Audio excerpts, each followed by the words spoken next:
Show that the roots of the equation x square plus p x minus का q square is equal to zero are real for all real values of p and Q.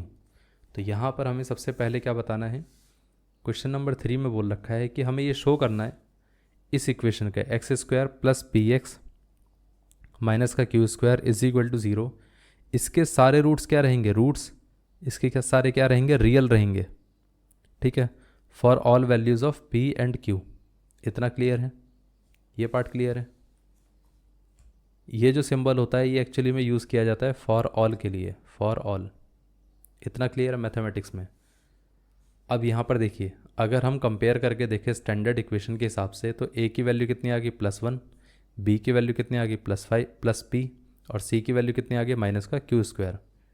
अब आप अगर ध्यान से देखोगे तो यहाँ पर हमारे पास क्या है, डिस्क्रिमिनेंट अगर हम निकालने जाएंगे तो वो आ जाएगा b square minus 4 times of a c. So ये कितना आ गया, पी का square minus 4 times of a कितना है +1, और सी कितना है माइनस क्यू का स्क्वायर। अब यहाँ से अगर हम देखें तो ये आ जाएगा P square minus minus plus हो गया 4 टाइम्स ऑफ क्यू स्क्वायर। अब आप एक चीज़ सोचिए, किसी भी नंबर का स्क्वायर हमेशा पॉजिटिव रहेगा, तो ये ऑलवेज पॉजिटिव है, और ये वाला नंबर भी क्या रहेगा, ऑलवेज पॉजिटिव।